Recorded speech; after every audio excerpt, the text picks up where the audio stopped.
So I'm kind of a newer Yawgmoth pilot, and I managed to somehow fluster together a 5.0. So figure I should try and put something out there into the complete lack of content, if you like, for Yawgmoth. Not much of a YouTuber at all. In fact, this is the first video on this channel, so thought I'd throw my hat into the arena and see what happens. Hopefully, someone learns a thing or two. Might be me, as I just review these replays, but yeah. So this is the list we're running. It's pretty stock, really.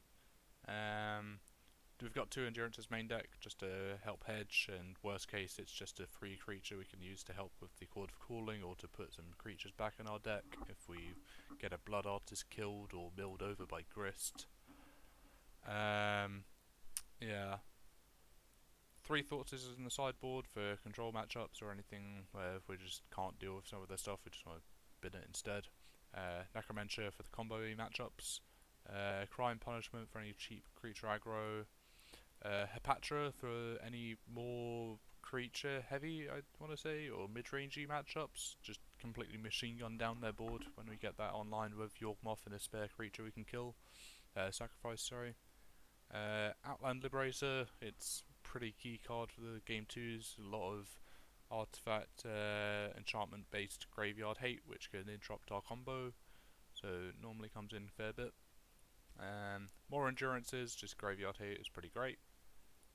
Force of Vigor, just if they're these come in if they're even more artifact based, so against stuff like Hammer, just to help back up the Outland Liberator. Obstinate Baloth, that can come in and gain 4 life and be a beefy 4/4 blocker. And then the last one is Thron.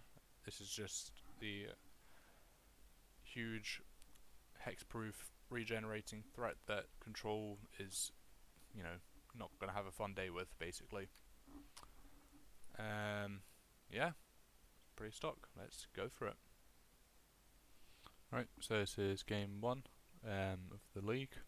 We won the die roll, so let's look at this opening hand.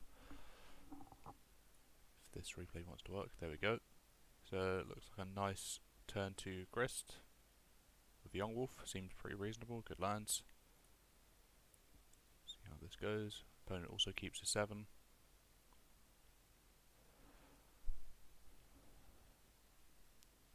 Can't remember much of this game 1, to be honest. So they open on a Mana Dork as well.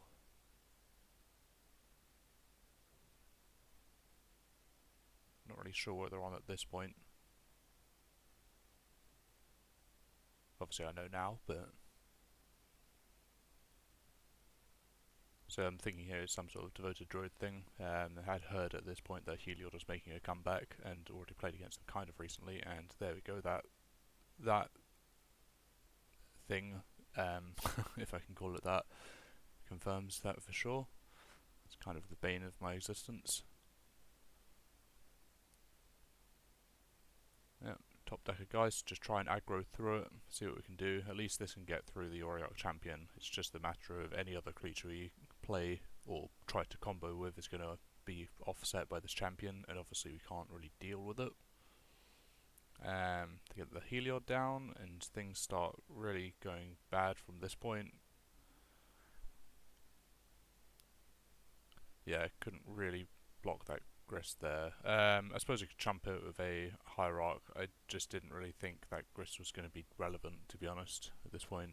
You can't kill the Heliod with it because it's not a creature, and it's not going to be killing a Hierarch, so really that seems too low value to sack an insect for when you can hold on to it for Chord.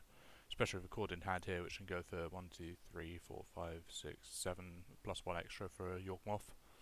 So yeah, no sense in protecting that Grist, I feel like there. Play the Birds of Paradise because it's mana neutral for the Chord. Obviously they gain another life. I wish there was a way of slowing down this replay a bit. Yep, so I get the Chord out and I try to weaken their board, although I very quickly realised it's kind of a futile effort. I'm still kind of new in this matchup. And obviously every time I do this I end up just losing life and they stay neutral or ahead. They get a Skyclave, threaten our York, so I do decide to try and draw, maybe find a second Yawgmoth. Obviously, each iteration of this is gaining them a life as well. Gaining them a life and making the champion stronger. So here I draw a chord, which, I mean, at this point it can't really get me anything, can it? No, I forget if I've played a land drop at this point. Yes, I have actually, because that Dried Arbor is summoning 6, so I'm assuming that must have been a land drop for the turn. I must have missed that earlier.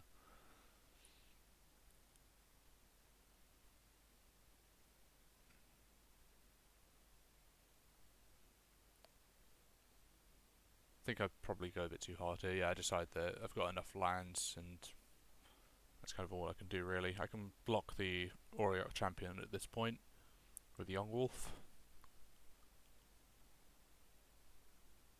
Just to stay alive. It gains lifelink. Yep. Pulls us even further out of reach. Kind of a disaster game, really. Just the combination of Heliod and Champion is just...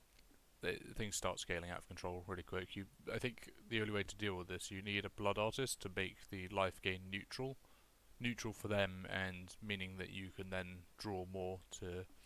Life isn't a constraint at that point.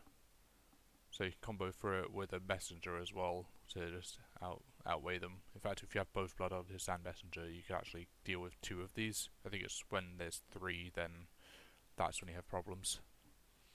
So they get a Captain down, which turns the Heliod online as well, and I can't really block it. And this is also going to make evoing for anything I want next turn awkward. They probably would have if I didn't concede her, but I just decided this is just too much. I guess, yeah, no, they could attack with the Heliod and Auriok champion. I don't really know what I could have done differently here, to be honest. I probably could have been a little less keen with the sacking with Yawgmoth earlier on. I mean, until obviously it was killed by the Skyclave apparition.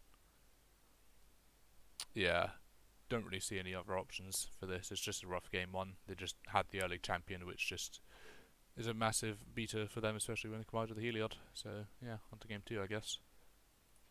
Right, so game 2, just before we jump into that, just quickly show you how I sideboarded for this. I've worked this out. So I figure I'm going to cut 2 endurances. Doesn't seem like graveyards can be particularly relevant, and not really fancying keeping one for an endurance loop. I cut 2 walls here because I figured they're green-white. They're going to be... any mana dork I play is going to stick, probably. So I'd rather keep the turn 1 ones available for the Grist, just to enable my Chord of Callings. I suppose Wall does the same thing, really, but Grist can also help deal with some creatures, potentially. Although I do trim on a Grist anyway. I don't know, maybe I should have actually kept a Wall instead. It's tricky. Yeah, that's awkward actually now I've said that out loud. I'm not entirely sure what you're meant to shave. I'm still trying to figure out what the cuts are. Then the last cut I made was Scavenging Ooze. It's normally like creature based stuff is good, but we're 2 creature combo decks. I don't think Ooze is ever going to come up. Like, they're not caring about the graveyard at all, so that seems fine to me. And then we bring in Necromancer. Just I cannot. I'm looking to deal with... if I can get rid of all the Heliod from their deck, I'm going to have a much better chance of dealing with it. So, as a whole deck, I think you just kind of need it with the list I have. Maybe you don't. Maybe I'm just inexperienced in the matchup, but that's how I played it. Thoughtseize, same kind of idea, but can maybe also deal with Auriok champions, hopefully. I mean, that's a bit lucky if you get that, because they're only 2 mana, I suppose. And then Outland Deliberator, they're probably a Rest in Peace deck, which would make things a bit awkward for us. So, yeah, that's what I went with. Let's see what we open with. So, yep, want to be on the play. So we see a potential turn 2 Necromancer here, which I'm snap keeping, to be honest. The Yawgmoth and Strangleroot Geist are a really nice bonus. So, let's see how this plays out. Being on the play for this as well is obviously really awesome. Unfortunately, they do open with a Snow-Covered Plains and a Prismatic Ending, so it's not going to be turn 2, but that's probably fine. I don't think they're going to sneak out a Heliod somewhere. It means they haven't got a Mana Dork, so Means I can start getting in with the. Oh no, I play a high rock. Oh okay, yeah. I guess just develop my mana. Yeah, that kind of makes sense. I guess. I don't think we're ever really caring about the Geist damage too badly. I don't think this is ever coming. Well, Heliod can beat us down for sure, like they did game one, but I don't think we can ever get through their life gain. So we're more reliant. They're pretty much always going to have a higher love tilt on us until we combo kill them. So yeah, developing mana and just aiming for a fast Yawgmoth if we can find one.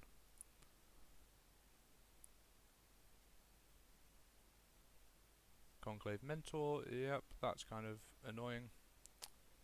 So I can get an Exalted Trigger in here, see if they want to block. Be surprised if they do, but hey, I'm happy if they want to trade the trade, and then I deal with all their Heliods. So at this point I'm feeling pretty good.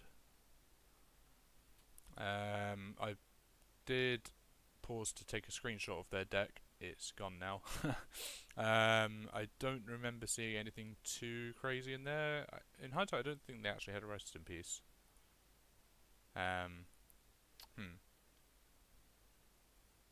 That's something to consider actually. Maybe I don't think it. I think I kept the sideboard as is for game 3. So maybe I could have actually taken the Liberator out. Although no, I think you need it. I think you need it just in case they do decide to bring a Rest in Peace in. You never know. Or they could be running Sanctifier, which doesn't really deal with our combo, so maybe they just decide not to bring any particular graveyard hate in and focus on their combo. Anyway, I get a Wall of Roots, really nice for the chord, again for more beats. This beatdown obviously not really serving any purpose other than to just make sure that we're roughly equal in life. Yeah, that zombie token, letting them get through extra points of damage. Cool, we draw the York Dog. So at this point, yeah, this is a chord. This is available for a combo kill here, but I obviously want to cool it. They've got open mana. Who knows what they have? They can collect a company in response and get the Yawgmoth. So here I actually misplay a bit. I actually decide that I, for some reason, want to see what they get off of it before I commit. In hindsight, that was a mistake. The reason... Hello, pause, Magic Online. There we go. The reason I decided to let that resolve was because I knew they didn't have Heliod, so they couldn't get Heliod Spike Feeder to get infinite life. But, having said that, they've already tapped the mana. This is the window. You shouldn't let this resolve. I could have been punished with a Auriok champion. Yep, I was thinking about this earlier. So definitely shouldn't let that resolve and just combo in response to the company. But hey, I don't get punished for it, and there we are. And that's the game. So on to game 3, deciding match. Look at this hand, and I think I basically just see a lot of good undies and potentially a fast York, or at least a core to find some answers. I think it's fine. It would be nice to see a Thoughtseize or something, but I think you just have to kind of go with the A plan of comboing, so I decided to keep. Especially being on the draw. Luckily we top deck a Thoughtseize. I want to see what they're doing to make sure I can play a Birds of Paradise or any of these 1-drops, just in case there's a Prismatic ending, and hey, what do we know? We get free pickings on that, and fine to go off next turn. Actually, no, I don't do that. I tell a lie. The 2 collected companies, I think I actually here wanted to... I can see they don't have any creatures, and each of these represents 2 creatures, so I just decided I'm going to go on the alternative plan of just stripping them of resources. I don't really mind if they 1-for-1 my creature, but I can stop their 2-for-1. So yeah, that's my thinking of why I took a collected company here. Plus their hand is super slow. I really don't care if they kill one of these 4 1-drops.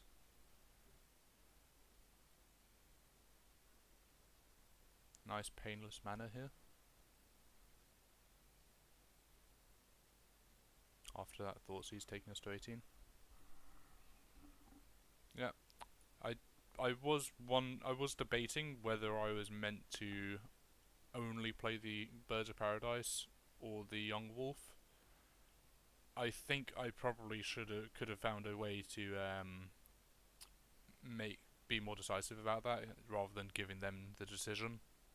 Um, but I decided I just want to be more mana efficient and make sure I have something sitting on the table at the end of at the end of their turn. So maybe that's better for especially with the cord actually. Yeah.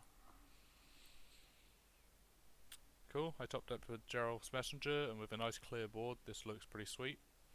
Put 7 to 16 and I get Young Wolf, so I just need to get a Yawgmoth, which there's the land.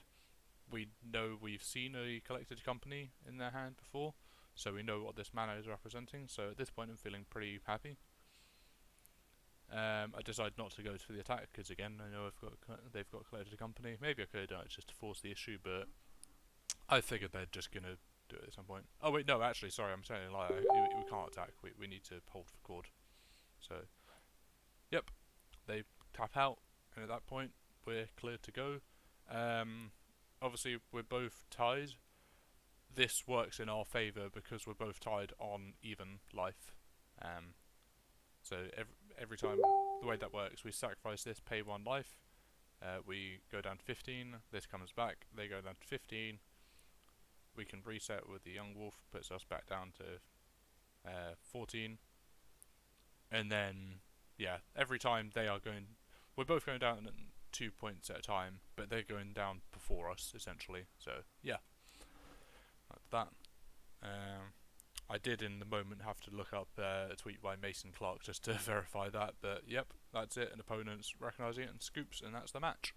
So, yeah, hope you learned something. I think I kind of did, maybe. I don't know, it's always useful to review these, I guess. So, yeah, hope you enjoyed. So, yeah, that was match 1. It's Heliod is before this match. I thought it was pretty much unbeatable. Oriok Champion's really tough to deal with. Their combo is obviously quite fast as well and hard to interact with. Yeah, but we made it. Hey, I guess those collected companies can be a bit clunky for them. We can sneak in our own combo underneath it.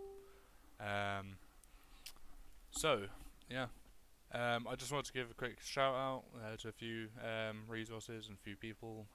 So the main one being Tom Ross's Discord.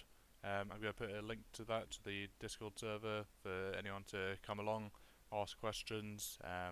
It's not strictly a Yawgmoth Discord, but it is where a lot of the action is. There's a few channels there for 8-rack, Infect, Hammer Time.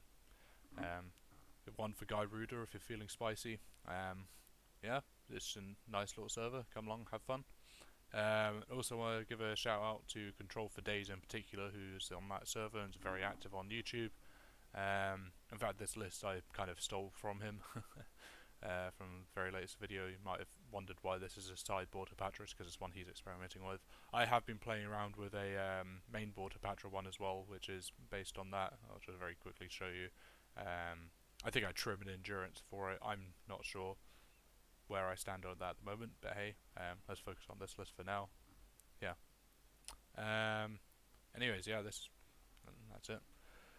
I might do this again. If not, hey, we'll see.